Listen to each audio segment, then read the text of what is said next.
Hello, everyone who joined a couple of minutes before the start of our live event. We will start sharply um, at hour, right? And the idea is to run the content for 60 minutes and then spend maybe some 10-15 minutes for questions. My intention is to share recording as well. So if you have to run, do not worry, right? You will get recording. For recording, I will also mark up chapters on YouTube so that you can very easily browse around content and go from one to other point of your interests. In general, let me tell a couple of words about this session and why we are making it. Because as business consultants, we are focusing on one thing, that is demand generation for tech companies, and we are doing it for, I think it's a fifth year already. We have worked on over 150, I think at the moment closer to 200 different campaigns, and we have also learned quite a bit of what makes companies successful with demand generation campaigns and what makes them less successful.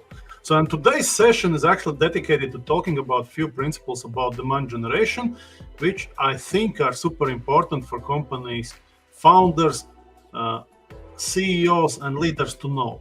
In general, this session is targeted ideally for situation when you have already a product, you have a few customers, you have been around for some time, and now you want to, switch into higher gear and start growing, right?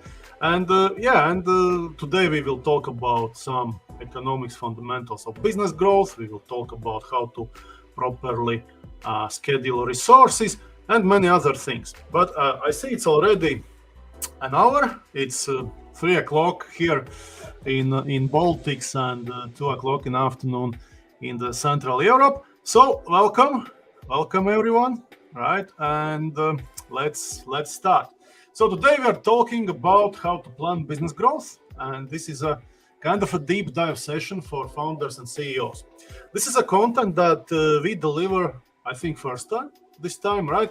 And we will be focusing basically on what companies need to do, what are the fundamentals to understand to go from perhaps growing 20% per year, which is already good organic growth, to perhaps growing double per year, right? And these games are completely different. And there are completely different level of investment planning, etc. What is required. All right, so let's move ahead. So today, then, as I mentioned, this is a deep dive session, so it means it will be slightly more technical. We will spend time looking from time to time into perhaps a bit complicated Excel tables, right? And probably it's less fun than normal.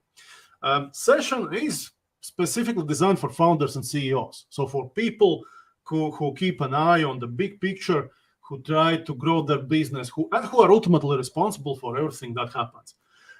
In terms of industry or market-wise, this is for technology companies who are selling in B2B markets, and particularly for companies who's charging for their products, at least in part, subscription revenue. So it's relevant to software as a services, but it's also relevant to those who, let's say, deliver a project and then have, let's say, some kind of a maintenance contract or other ongoing relationship with their customers. And I think this session is best for those who already are either close to having a ready product which they are selling and marketing, or they are very, very close to that. So, and if we look at what does it take moving from 20% growth to 200% growth per month, I'd put it this way. It actually requires, in a sense, industrializing technology product delivery, because you want to really start moving on industrial scale, right? And this means also a change from moving from one-time job or artisan approach to projects that you do to kind of a factory level output, right? And to do that, basically, you need to do three big things. First of all, you need to specialize. We'll be talking about that. Then you need to standardize your processes. You also need to standardize towards market, towards ideal fit customers with whom you are working, right? And third thing is you need to automate as much as possible. And if you do that, it's already a good start to making lots of money, right? And when preparing for this session, I was looking back in history, trying to find some kind of inflection point in business when some great growth has happened and see if we can learn something from that. And actually, this is exactly what has happened over 100 years ago. Look, ladies and gentlemen, Henry Ford, his Ford Motor Company, actually they achieved quite spectacular business growth over 100 years ago. It's like even difficult to imagine how he started manufacturing cars and standardized on Model 3 like several years before World War I. Like it was a real long time ago. So what he did, he actually specialized and standardized on doing one thing. So created Model T in 1908. And another super important thing what he did, he thought about the work which is required to put together a car, and he split it up in several stages, several phases, and he introduced an assembly line, right? And he also standardized the product. So he was not selling big car, small car, a tractor, perhaps, I don't know, a tank, but he was selling one car, Model T, and you could get it in any color as long as it's black, right? And lots of parts were interchangeable and so on. So he understood that to reach economy, he understood the potential of economies of scale. He understood the importance of dividing up the work. He understood the importance of standardization. And look, if we look what he was able to achieve like 100 years ago, it's quite stunning, actually. He managed to reduce assembly time of car from 12 hours to 2.3 hours, right? It's like a 4 times improvement, right? He managed to lower the cost of car from $850 to $310. Again, almost 3 times different. And because of that, he managed to get 50% market share for several years. He was dominating the market, and he was growing at over 100% year over year, again for several years, right? And one thing he failed to do, strange enough, he failed actually to provide financing, right? Because if he was providing option to, let's say, pay $5 per week and drive as much as you want, we could look at it as early, actually, car as a service or offering, right? But he failed to do that for some reason. So banks stepped in with financing and did that instead, right? And all right, now let's see how we can apply these learnings, or how this corresponds to how we can start a really growing technology business, how we can industrialize delivery of technology products. And first thing to talk about is actual specialization. Again, Ford did one thing, Model T, right? And specialization actually is something super important, because that makes everything much easier. It makes easier selling because, generally buyers prefer buying from specialists. It reduces competition because, again, let's say if you have a specific product, let's say a CRM for small dentist offices in Germany, probably you don't have like 400 competitors. You have maybe 2 or 3, right? And chances are you can beat them. Specialization also, if you look from buyer's perspective, it's a great answer to question, why should we buy from this company which is located, in Lithuania or Latvia or Ukraine or wherever, right? We are buying because they're specialists. And specialization also means that you are working with rather narrow set of customers which fit your product very well. There's great fit between your product and their needs, right? And it means that you can in this product delivery or service delivery, you have lots of repeatable processes which you are doing again and again and again. And this allows, of course, to increase efficiency, to ensure quality, it opens doors for automation. And as a result, you can deliver the same thing much, much cheaper and make money with that, right? And if you ask me how to start thinking about specialization, if you haven't made that decision yet, or if you, let's say, have a product which applies similarly to many industries or many market segments, try to think about specific problems, try to think about specific industry, try to think about specific customer size, right? Try to narrow down your market approach in such a way that you define market so that there are perhaps not too many customers, but you can help them do what they want to do in the best way possible, right? And here I want also to share one approach. Like again, many of our customers have great product, right?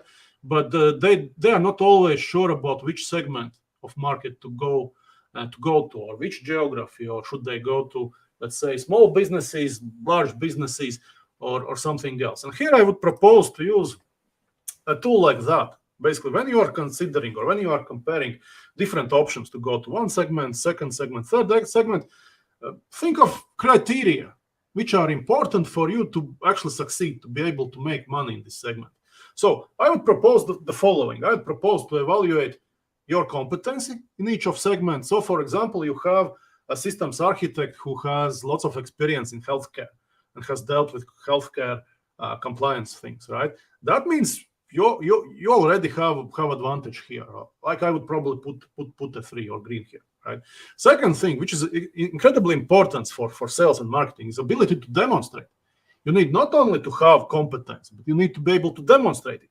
So, for example, again, if in healthcare you have, let's say, 3 customers who are happy to write a case studies or write videos about your solution, that's already very, very good. That's a strength, right? Another factor is ability to sell. If you have, let's say, account executive or sales director who comes from healthcare industry, then you have advantage there, right?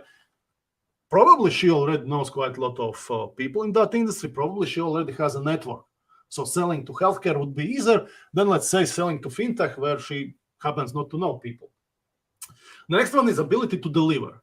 Again, if you have had experience with, let's say, several projects in healthcare, probably you can deliver faster. You have a product which fits better. You have already some standardized processes in place as well. Then I would look at existing audience. Like, for example, if you happen to know lots of people in this or that industry, or you have lots of specific followers to your, let's say, LinkedIn page, etc. Again, that may indicate advantage for one segment or another.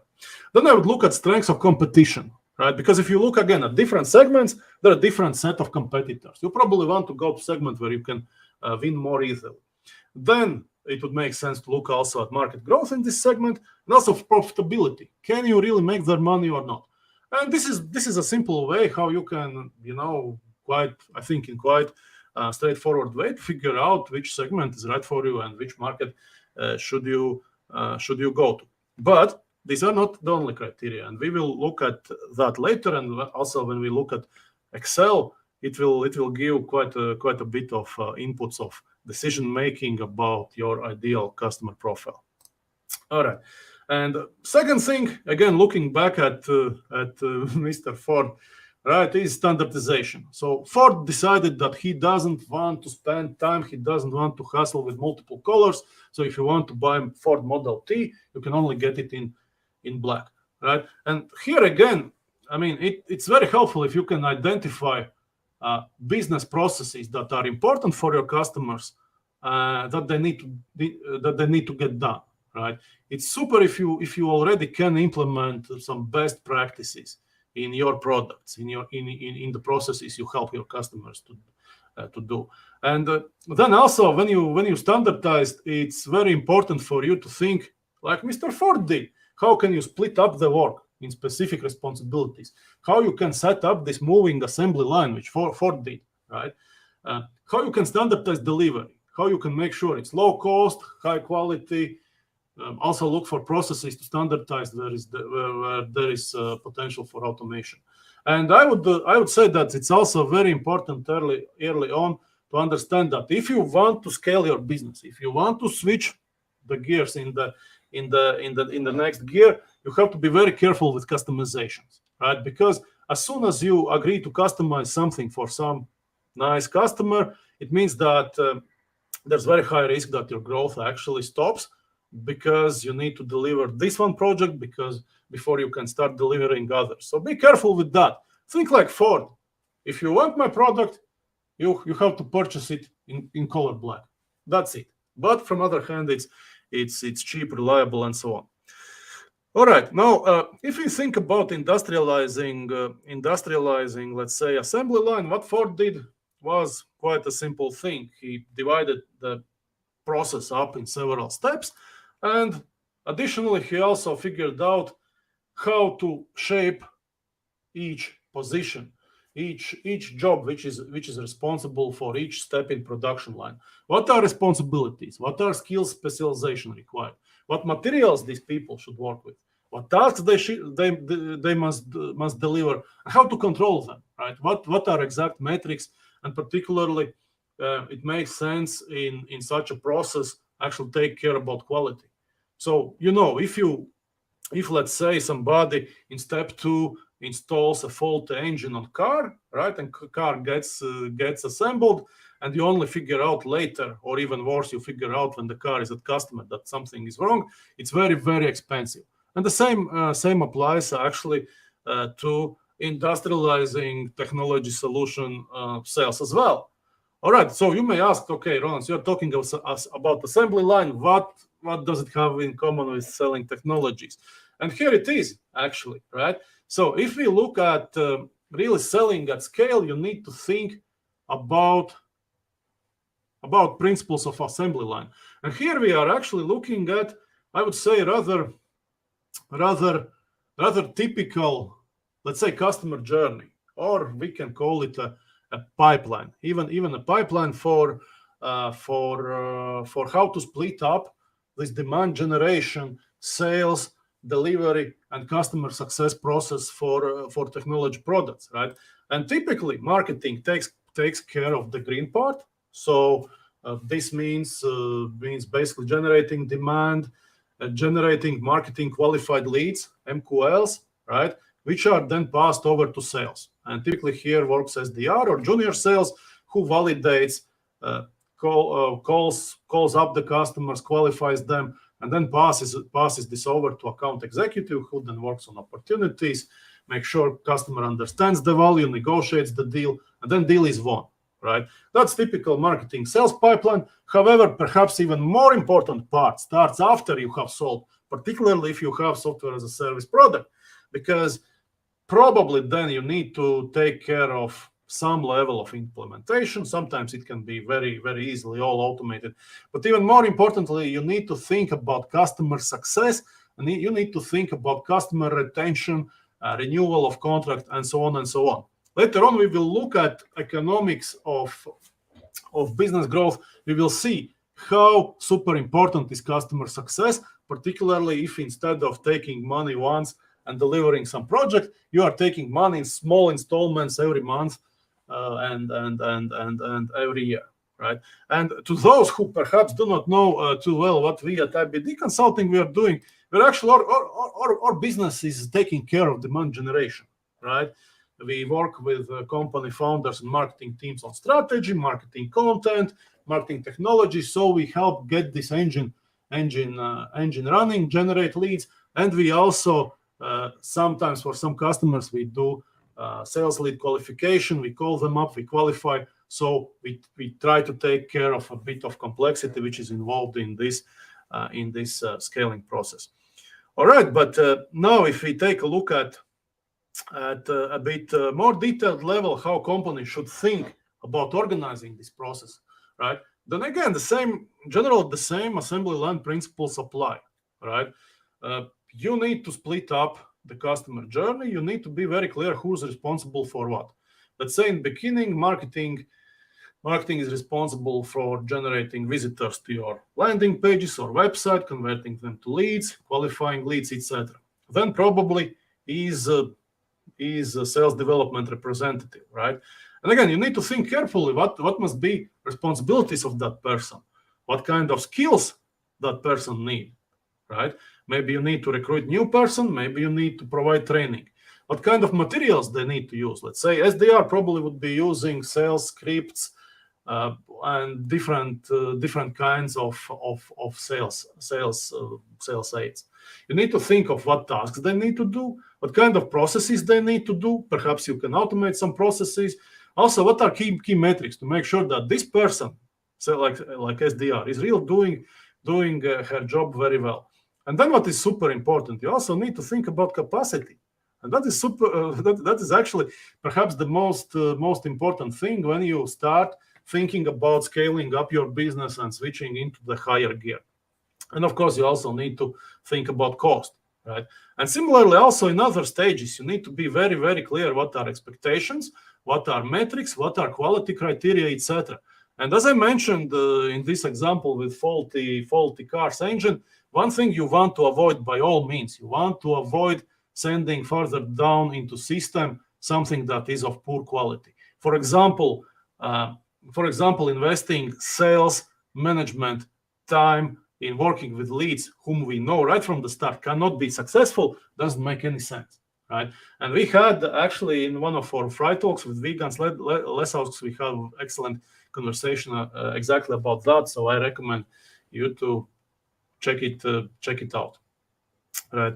All right. So this is basically the process and the structure that you need to think about setting up. And of course, as you are starting, you don't need different person for each stage. Maybe you have one person for marketing, maybe you have one person for sales. Probably in implementation, customer success, you would have quite kind of different people working there. And over the time, you can think about hiring more people, more specialization, and so on. But what is important is to make sure you cover all the elements in this chain, and you can deliver it at reasonably good quality. And as I mentioned, what is super important to make sure is actually that you have capacity to handle new business, because what happens when you start generating large number of leads, suddenly you have extra work. For example, your sales development representative needs to make, let's say, 10 new calls per day, right? And if you don't have enough resources who can actually do that, then this assembly line stops. You still need to keep paying people salaries, but you cannot actually monetize whatever you're trying to sell. Similarly, you can run into trouble, let's say, with implementation. If you have underestimated the difficulty of implementing solution, if it takes more time, if your technical team is busy on trying to get this one important implementation done, they cannot work on other projects, right? So again, this is very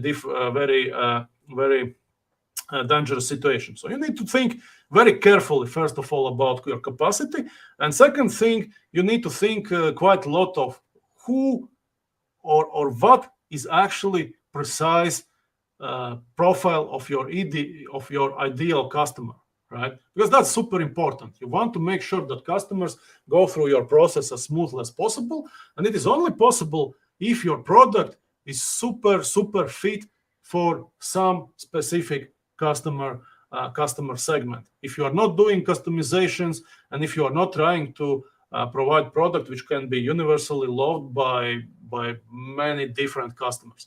Although in reality it is possible that there are some products which can perfectly work along many different industries, but that's also not too common. All right, and key questions to figure out when you are setting up this engine is actually, first of all, who is going to do the extra work, right? Because in most companies you don't have your employees idle, right? They are busy already today, and more leads, more demand means that suddenly you need much more work to be done, and you have to figure out how can you do that, right?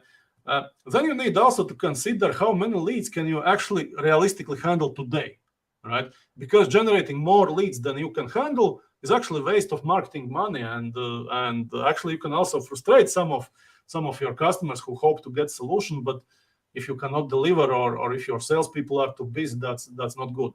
And then you have to look at where are the bottlenecks in the process, right? And you need to think, okay, how and when would be the right time to unlock them, right? In beginning, possibly you can do quite a bit of things manually just to make sure that there is demand. You can actually make customers successful and so on. But with time, you should increasingly look for possibilities to automate everything that you can automate. You also need to think very carefully how you measure success at each stage. And again, as I mentioned, you need to think very carefully how to make this process as smooth, as easy as possible. And again, one way of making this process very smooth is early disqualification of poor fit customers, right? Don't send poor fit customers further to your colleagues or further in the system, even if they have money, because you don't want to take money from poor fit customers. They will complain, the business with them will never be profitable, and it will end up with some kind of publicity you do not want to get. actually, right? And of course, when we talk about customer fit, you may say, all right, but I'm from a small country, let's say Estonia or Finland, and we have only this many good fit customers. Basically, it's too little, it's too short. And good news is that actually with modern marketing, you can cast your net much wider. You can easily cover many geographies, and you don't need to compromise on customer fit because there's a good chance that you can actually get customers from other countries, particularly if you have narrow specialization. Because if you have that, then people don't even expect that you would be providing products in localized language or supporting all the local standards, right? Okay, and so if we talk about customer fit, then again, first of all, you have to make very clear mind what type of customers fit you, right? And then in very early stage, you need to think about how you can actually, if you happen to, let's say, register a customer for white paper and you see that this company is too big or too small or in some or doesn't fit the industry you are looking at, you just don't continue working with that customer, right? And with marketing, let's say with registration forms, you can also handle this in quite automated way that actually no customer who doesn't fit your customer profile will ever require any manual work whatsoever. You will just see, let's say, in reports that you had this portion of customers who were deemed not to fit, and you only continue working with those who are good fit. And another thing, if we talk about industrialization, of course, is try to look very early at possibilities to automate processes, because that would allow to decrease the cost, that would allow to start making money much earlier. All right, let's now talk about economics of business growth. And let me be straightforward. This will be a bit of a heavy part. We will look quite a bit at Excel. There will be some probably a bit complicated calculations. But take a breath, take a sip of coffee, because that I think is really important to understand conceptually to be able to plan your business growth. So in contrast to assembling cars, like if you're assembling cars and if you set to assemble 100 cars, probably you end up assembling 100, maybe 99, right? Maybe one car doesn't pass the quality control. However, when you are working with marketing and sales pipeline, you know that actually to close 10 deals, probably you need to engage maybe 1,000, maybe 5,000 customers, right? So there's a drop-off rate at every step you take, right? And actually, it's extremely helpful, and we do that with our customers when we are doing strategy projects. It's extremely helpful to do actually modeling of your pipeline, how actually it will look like, right? And now let us do exactly that. So I'm trying to switch to Excel. I'm not too good Mac computers user, actually, right? I used all my life Windows, and now I shifted to Mac. So bear with me if there are some issues. So look, what are we looking at now? So this is basically a typical and actually also quite realistic marketing and sales pipeline, right? And it starts from what? It starts from marketing being able to get somebody visit the landing page, people converting, let's say signing up for white paper or webinar or assessment or free consultation. Then some number of those leads are deemed like fitting customer profiles of being marketing qualified leads. Then there is sales qualified leads. And then account executive works with opportunity, proves the value, negotiates deal, and wins the deal, right? And again, it's very important to understand that even to close, let's say, smaller number of deals, you need quite a lot of prospects in the top of your funnel, right? And here I have modeled the pipeline for business, and here are the following assumptions or following input. So we are calculating that average deal value is 35,000 euros, right? And we are investing 420 euros in advertising. we are paying for marketing services 36.4 thousand euros. And we know that cost per lead is approximately 51 euro, which is not too high. Actually, it's a bit low for, let's say, Western Europe, and it's a bit highish for Eastern Europe, right? And then we can model the pipeline. So, and what are assumptions? For example, we know that out of visitors, probably a small number will convert to leads. So let's assume it's 6%, right? Then we get the number of leads, basically people who have registered. We assume that out of those who have registered, actually 30% perhaps will fit our ideal customer profile, right? So it means that we will have roughly 2,500 marketing qualified leads. Then out of those, we assume that 35% will get qualified by sales as sales qualified lead, and so on and so on, right? So it's a typical sales pipeline. We are dealing with probabilities. We know very well that not all deals will be closed, right? And we need to take it into account quite clearly when planning pipeline. From our side, we at IBD have quite good experience. We know approximately what to look at in terms of costs and conversion rates. Marketing pipeline, for sales pipeline, we can take either industry standards or we ask our clients to give us a sense what they typically see as conversion rates, right?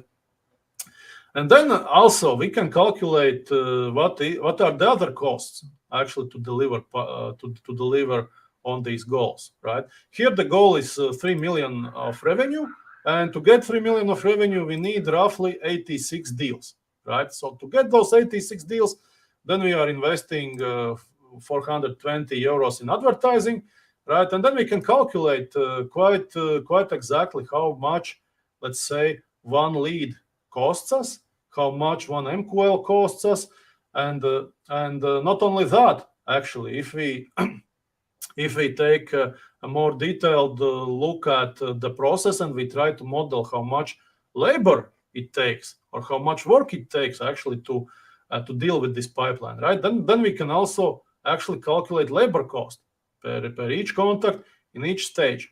And actually, I have done exactly that. Let me pull it up here below. So I have modeled for this hypothetical company what would it take actually in terms of labor cost and labor effort to close these new businesses, right? And so marketing for the most part can be automated, except I count that 15 minutes will be required for research for marketing to actually check out each of those leads and figure out if it's worth passing them to sales, right?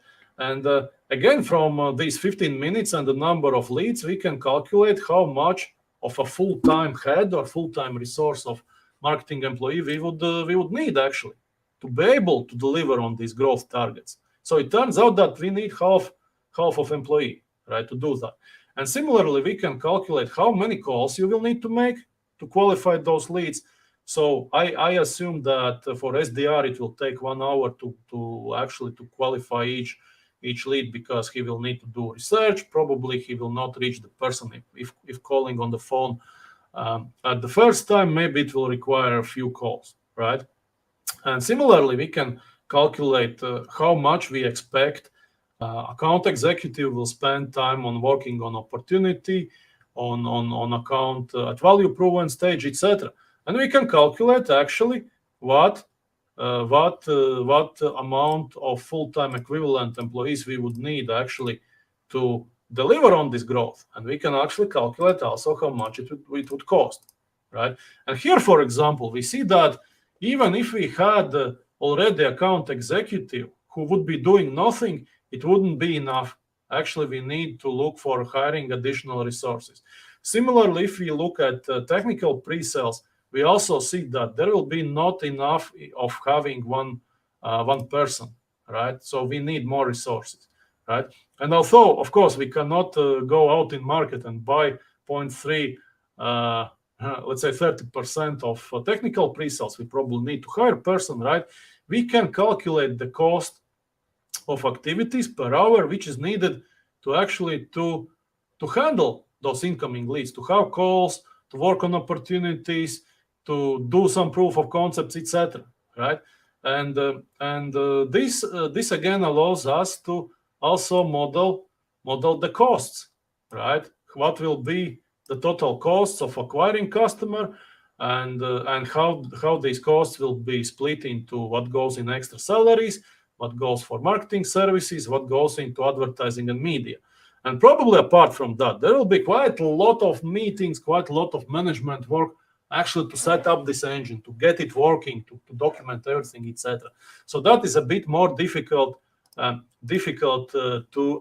predict and model. But we need to keep in mind that this kind of cost certainly needs to be accounted for, right?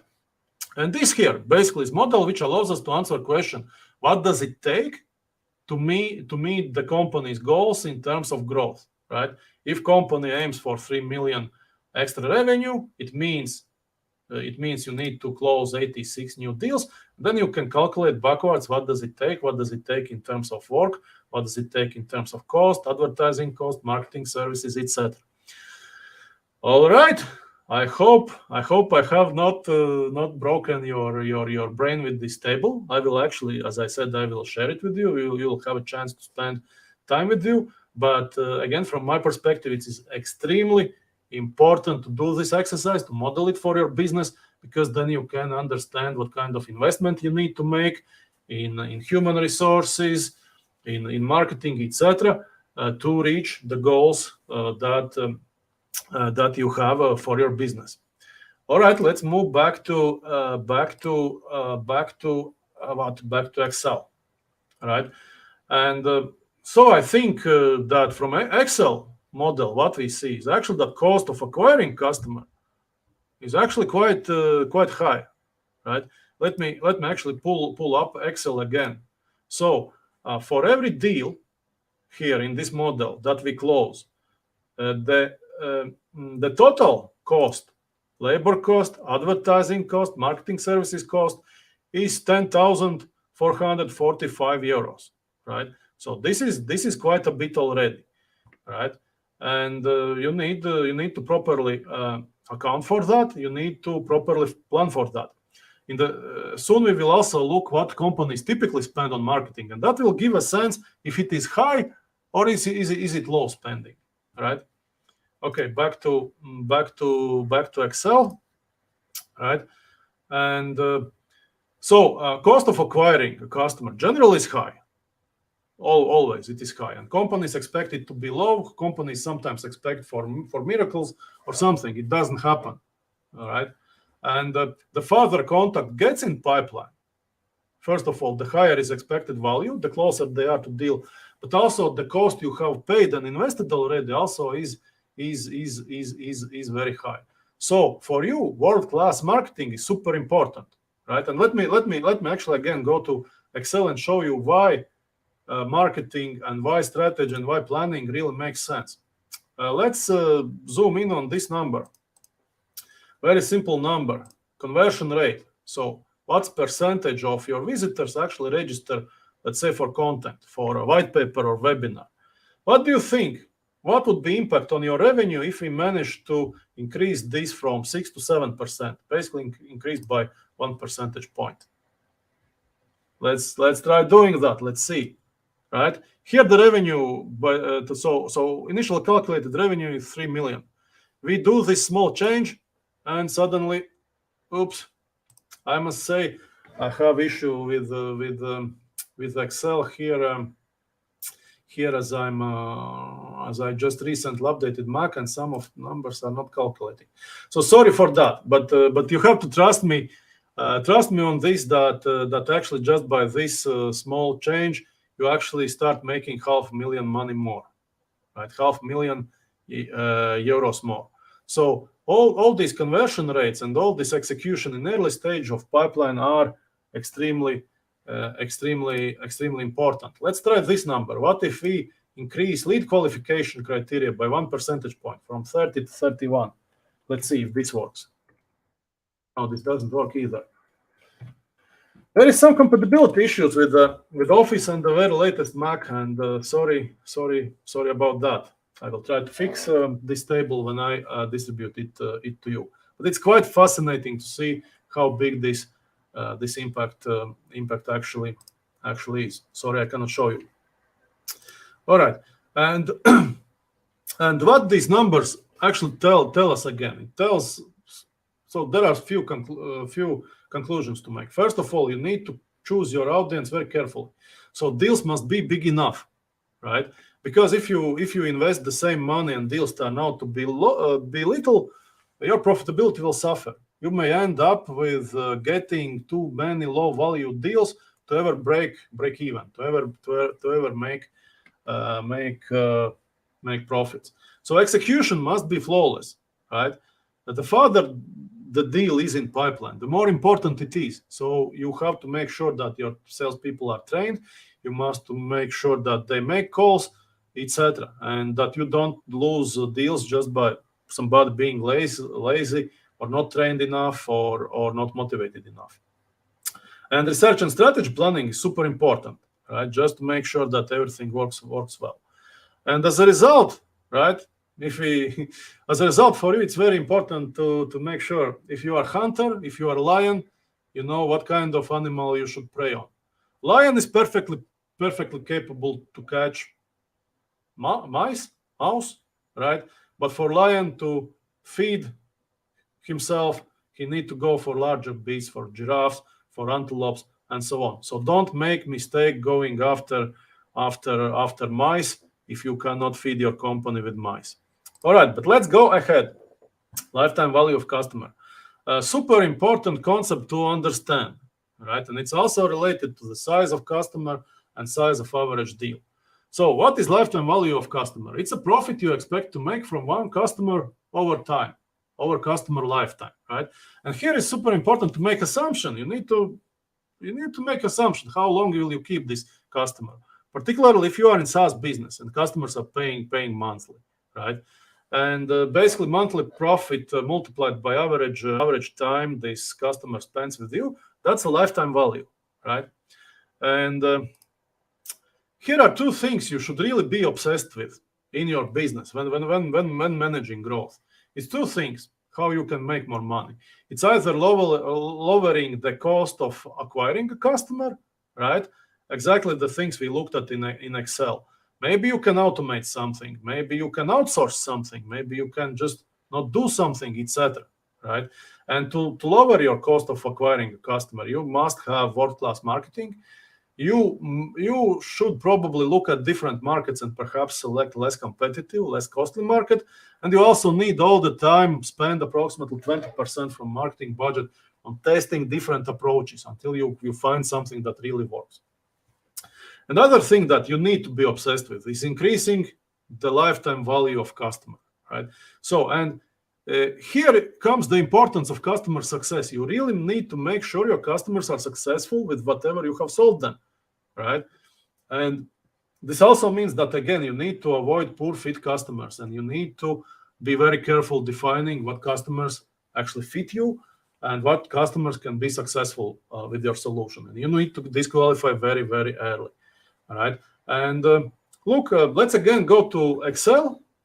And let's take a look at other example, which will illustrate the importance of understanding customer lifetime value.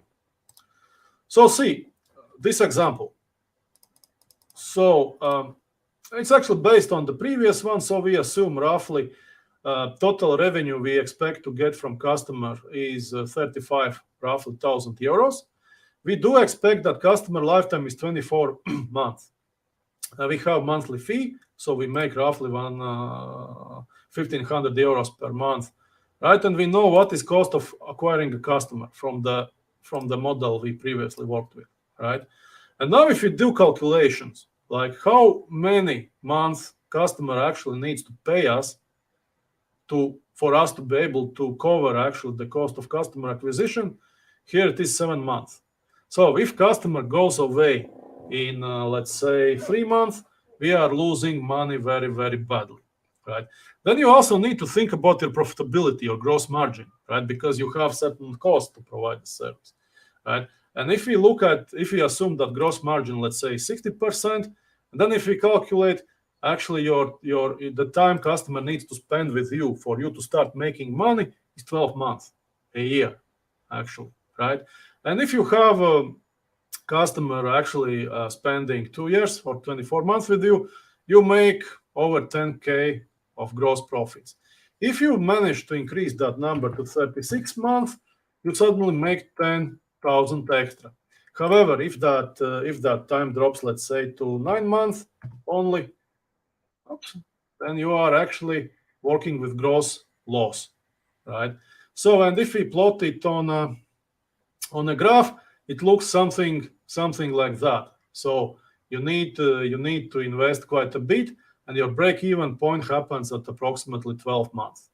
Again, this will be different from business to business, and this is why I just said that you need to be obsessed about two things. First of all, it is customer lifetime value, so how much time they keep on paying with you.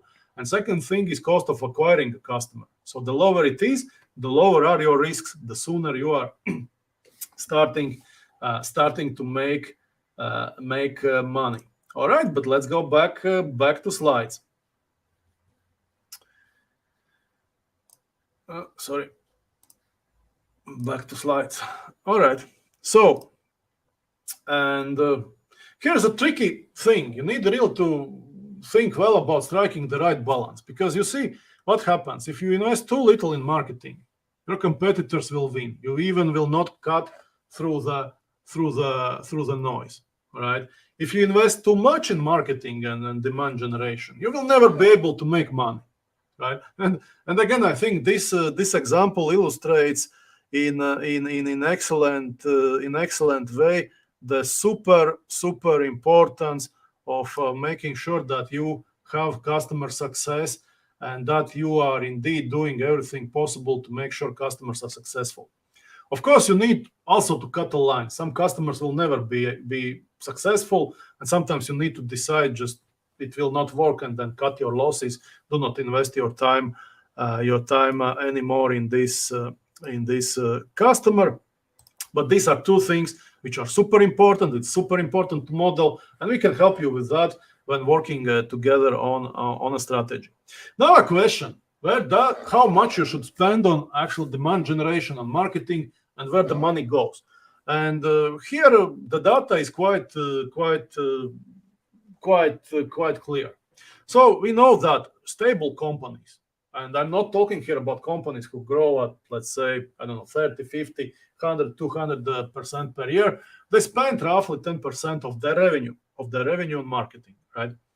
What we know about high growth companies, basically software as a service companies, software as a service startups, actually they spend up to 21 months, almost 2 years worth of revenue to cover cost of acquiring a customer. And for them, cost of acquiring the customers take approximately 50% of revenue. So putting it simply, it's that expensive. So if you are, let's say, building CRM, and if you are hoping to, let's say, compete with Salesforce, this is roughly what Salesforce spends. So it's almost impossible to match this level of spending, right?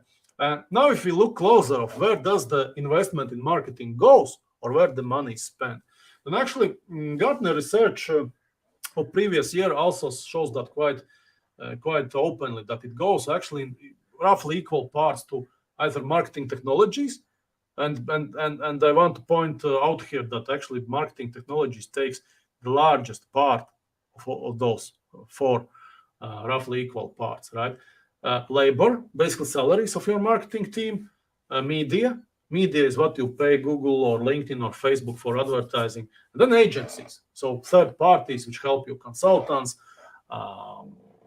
content creators, copywriters, etc. So that's roughly where marketing money goes, and you need to keep in mind that these are significant investments. Actually, also keep in mind that the more niche market you choose, the more narrow, the smaller, right? The chances are you can get your cost of acquiring customers really down. But the tricky thing here is to understand that even if you have a great product, and even if you are growing, let's say, at 10-20% per year, simply because of customer references, because of word of mouth, you cannot really scale. So the only way you can scale your sales quickly is actually investing in marketing, investing in team to be able to sell, deliver, make sure customers are successful, and so on. So anyway you look at it, fast growth means big investment, and it's always better to plan properly, to model pipeline, to model labor costs, to make sure you have a right investment, and so on. But let me now talk a bit about pricing and packaging of your offerings, right? And here important to understand that there are actually two extremes, right? One is so-called low-touch sales model, other is so-called high-touch sales model, right? And you also need to think very carefully what is the right model for the right customer. And we will look again in some of next slides, we will look how you can also split up the customers in different segments. So let's talk about low touch model first. And low touch means that you don't really invest too much effort in getting this business, right? Your leads find you. You let yourself be found. So you use tactics such as optimizing for search engines so that people can find you. You use social. You make sure that there is public reviews about your services on software review sites.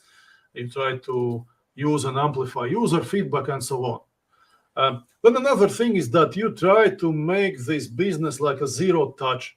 You're not willing to talk with customers. You're not really willing to answer their emails, etc. Instead, you invest quite a lot in helping them do the thing themselves. Things like online tutorials, trainings, perhaps a certification program, etc. So you help them understand how to use your tools, your programs, etc. Similarly, as Henry Ford 100 years ago, you offered black collar only, so no customizations whatsoever. Take it or leave it.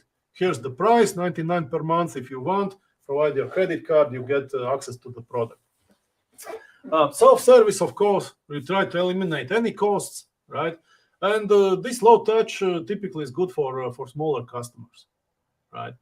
And then at the other end of spectrum is high touch, right? And this means investing in one-to-one contact, perhaps going to meeting with customer, having dedicated success management, perhaps dedicated training. Some companies are going as far as providing their design services, planning services, free migration, as example, etc. Right? And in this model, you are also investing usually quite a bit in integration possibilities. Customers are so big that you are happy even to consider some kind of customization. So providing these services are respectively very, very costly, but these are typically large deals. So you make lots of money, and to make sure that customer is successful, customer is happy, you are also willing to invest quite a massive resources in everything customer needs to be successful, right? And actually, it's best very often for tech companies also to not treat their customers as all being equal, right? You don't need necessarily to have different pricing levels or different tiers, but if you have, you need to split them up and isolate them quite significantly. So what does it mean? It means that and here is example, a screenshot from Pipedrive pricing, right? And you see that they have very different pricing levels with difference almost 10 times per user, right? If you compare Essential to Enterprise, I think it's 8.5 times difference, right? And of course, Pipedrive cannot afford to have a phone calls with somebody who's paying for Essential. Of course, they are not able to provide all the cool features. Of course, they would not be investing in paid advertising to generate those users, right? But they probably would invest quite a lot of effort to get products sold to professionals. They would also provide phone support, perhaps dedicated customer success manager, etc., etc. And when you look at different tiers of customers, it also makes sense to actually model different customer journeys, right? So, for example, you probably would want to let me find it. You probably would want to actually create separate models, separate journeys, separate pipelines for different tiers of customers. And in one case, you'd take out any sales effort and provide only self-service. In other case, you would invest quite a bit. And similarly, you should also do basically the exercise that I showed in Excel, basically modeling how your business model, how your financing and everything would look for different tiers of customers. So this is a good way from one hand to broaden your market, but also make sure that you don't make losses with customers who actually cannot be profitable, and that's quite possible, right? Then another thing I want to talk about is actually additional revenue opportunities, right? So we looked at this rather aggressive software as a service model. We looked at how sensitive profitability in this case is to first of all lifetime value of customer and also to cost of acquiring a customer, right?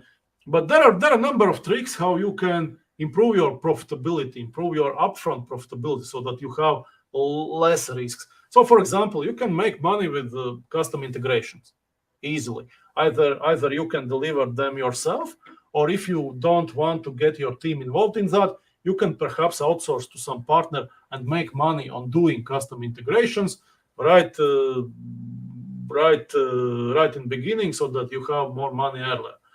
Second thing is implementation, right?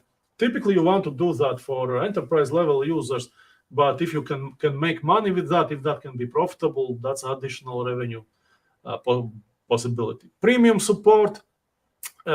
In software as a service world, very often you can get additional APIs for additional fee, right? Data processing, storage fees, etc. And one another thing which I mentioned already, very often the tactics that companies very often use is actually to offer a discount if customer is willing to pay upfront for a year of usage, right? Because that reduces your risk considerably, that increases your profitability, that improves your cash flow, right? So it's a good thing to have money sooner rather than later. So as we are approaching the end of this part of this deep dive session of me talking, I want to conclude a bit talking of what we can help you with, right? And one thing what we do, and I already explained, is that we at IBD Consulting, we specialize in demand generation for tech companies. We are doing it for 5 years. So in this rather complex picture, we can take care of this part, so you have less things to worry about, right? And also, if we look at we looked at the cost of marketing, and that's quite substantial, right? But one way to reduce it is actually to rely on experienced partner, right? And again, we have delivered around 200 different campaigns. We have learned quite a lot. We have ourselves looked very carefully at our processes. We have fine-tuned them so that we have high quality, fast turnaround times, etc. Right? So if you try to generate demand without us, I think for most companies it's a lengthy, complex process. It requires people with new skills, new technologies, integrations. There are risks of failure, high data risks, GDPR, and it's expensive, right? What if you could actually buy demand generation services and pay for them less than you typically pay salary for a marketing graduate? And I think for many of our clients, we are able to do just that, right? Because again, our processes are very, very mature. We are very experienced, can do it quickly. We have already ready technology stack. We can implement, provide full transparency, and so on. So that was a few words of like advertising about what we are doing ourselves. But to conclude this session, I would like to end on the following. Actually, is that it is super important actually to plan the whole buyer's journey, the whole process. It's very important to think about it like, Henry Ford thought about assembly line, right? Work is split up, responsibilities are clear, metrics and quality criteria are clear, and then you optimize every phase separately, and that allows you to really create well working, super efficient, high quality, uh, marketing, sales, and delivery engine. And also keep in mind that it's super important to look at at leverage points in this process, which would allow you to actually do two things which are super important. It is either to be able to reduce the cost of acquiring a customer, right, or increase the lifetime value. Basically, increase the time customer are happy, customer keeps paying you, etc. Because after a while, you almost start printing money in terms of profitability. But for that to happen, you need to make sure that your customers are real successful with your solution and they are happy to keep on paying you what they are paying. So I think that's about it from my side. I will try to switch to a bit different view, and if there are any questions or comments, please type them. I will try to answer them if there are any. If not, or while you are typing your questions, thank you for participation. I hope you were able to make it, and as promised, I will share with you the recording. Most likely it will happen early next week because probably we want to cut the beginning, the end, and also implement chapters so that you can very easily move around the content. I will also share this Excel modeling table with you. I hope it is useful for you.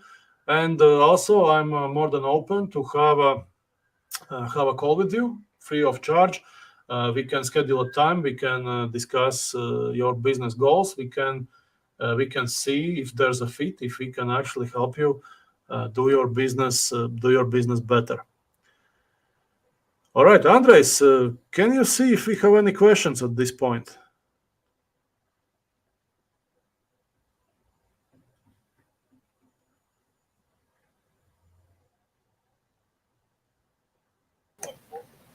No, we don't. We don't.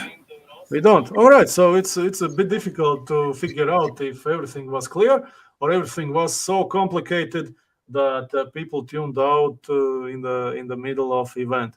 Anyhow, I hope it was useful to you, and join us tomorrow. Actually, we have another session of Fry Talks.